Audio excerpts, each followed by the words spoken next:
Aquele abraço, gente amiga, é um prazer enorme poder estar junto com você aqui no canal RG, que beleza!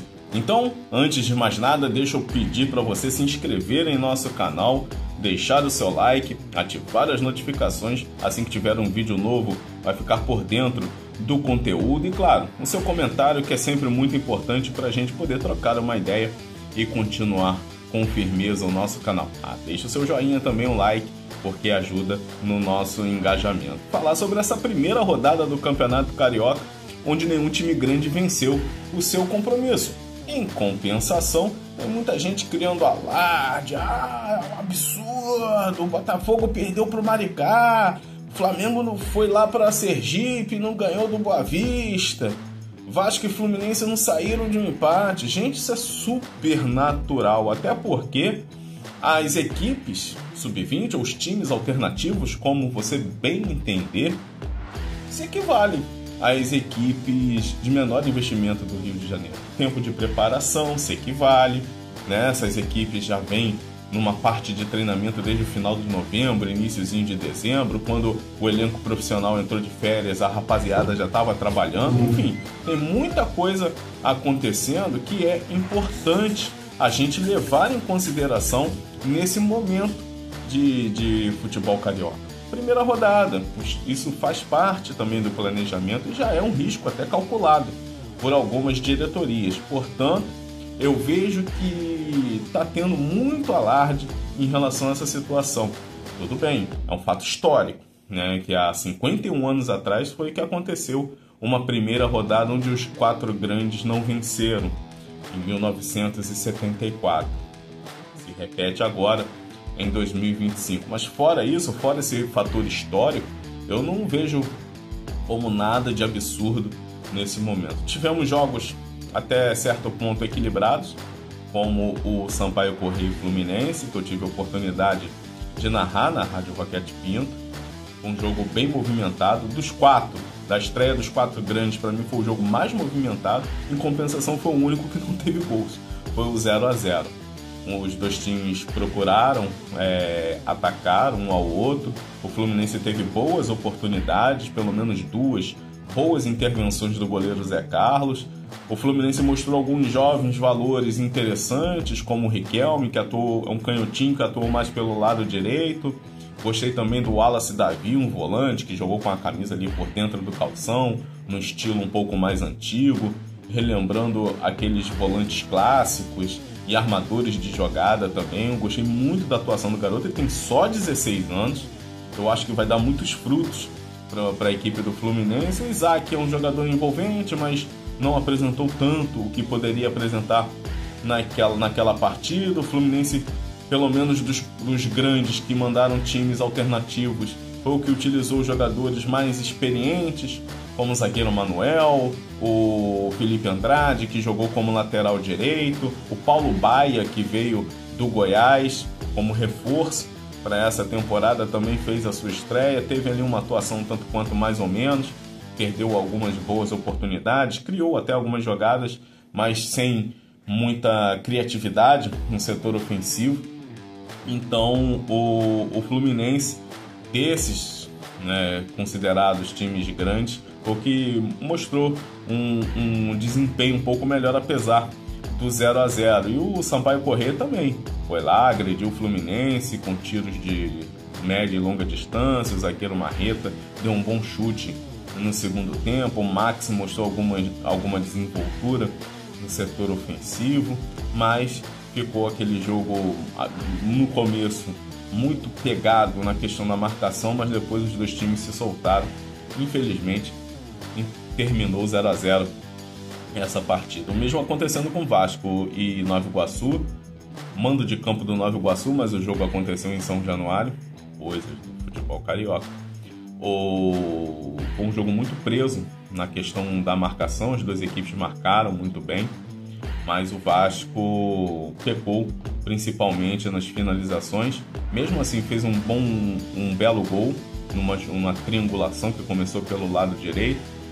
O Breno foi no fundo, bateu forte para o meio da área, o goleiro meio que saiu dividindo com o atacante do Vasco, a bola sobrou, e o Paulinho, lateral direito, na minha opinião o melhor jogador em campo, fez o gol do Vasco da Gama e teve muito trabalho para conter o Andrei, que é um atacante insinuante do Nova Iguaçu, mas o garoto mostrou desenvoltura, chegou lá na frente, fez um gol, depois se envolveu no lance ali que a arbitragem tinha até marcado um pênalti a favor do Nova Iguaçu, mas depois com revisão do VAR viu que a bola pegou primeiro no corpo do jogador do Vasco para depois atingir a mão dentro da grande área, e aí o lance de pênalti foi revisado pelo VAR e o árbitro da partida acabou anulando a marcação. Foi também um jogo equilibrado, o Nova Iguaçu mostrou algumas boas oportunidades, se mostrou um time muito perigoso na bola parada, tanto que foi assim que marcou o gol de empate com o zagueiro Sidney, quando 2 jogadores subiram na bola e apenas um marcador do Vasco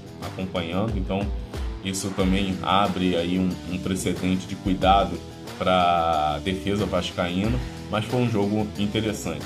Já Botafogo e Maricá, foi um jogo também movimentado, logo de início o Maricá saiu na frente, chegou a abrir 2-0, soube resistir bem à pressão do Botafogo, principalmente nos instantes finais da partida, cometeu um pênalti infantil, teve um jogador mal expulso, é bom a gente lembrar que o atleta do Botafogo caiu no gramado num choque normal de partida e o árbitro acabou dando a falta e o cartão vermelho para o zagueiro do Maricá, mas o Tsunami estreou bem, jogou bem diante do Botafogo, que tem alguns atletas que já são conhecidos do torcedor, mas que não mostraram um desempenho muito bom, como o Matheus Nascimento.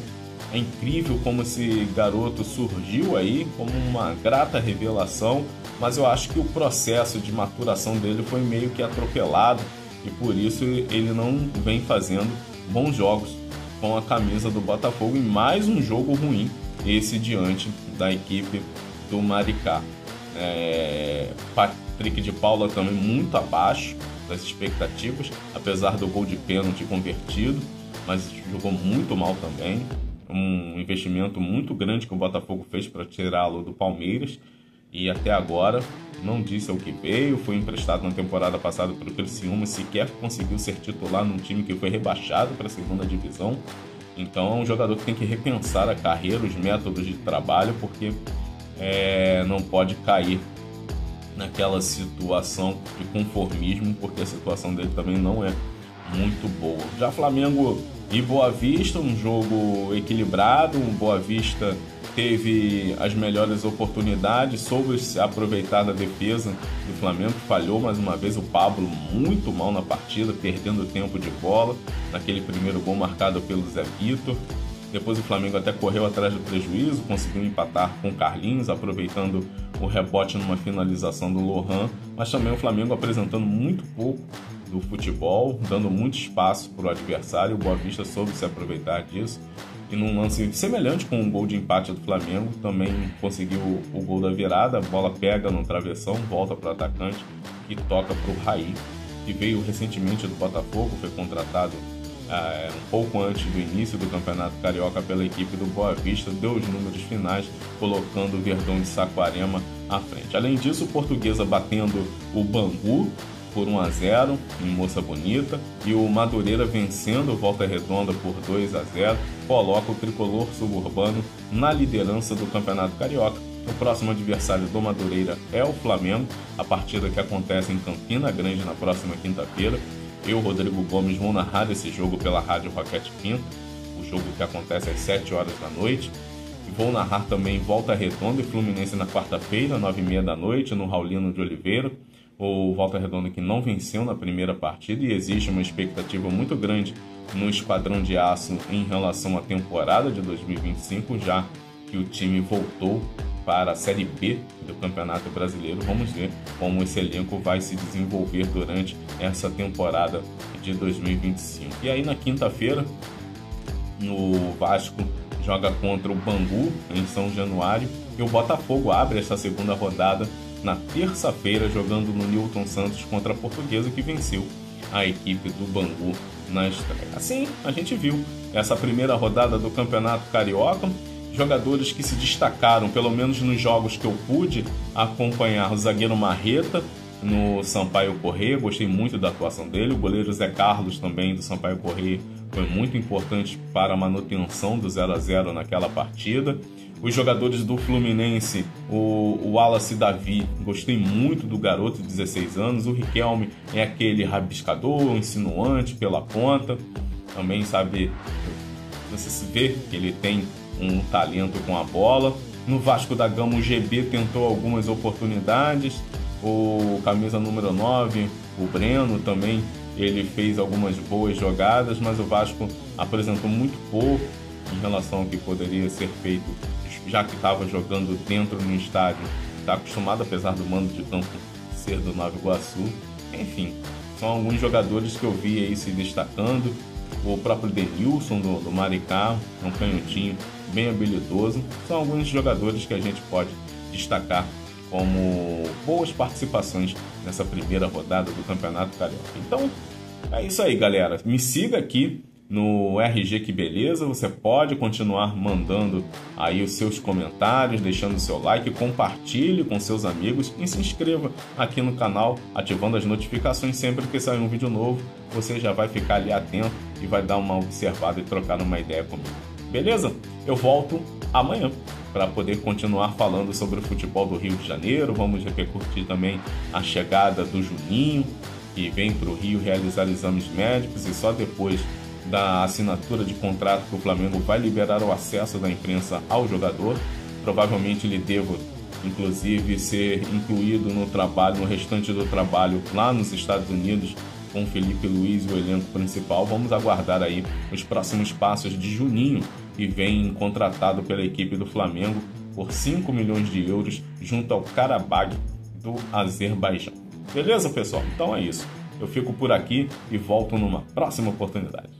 Valeu!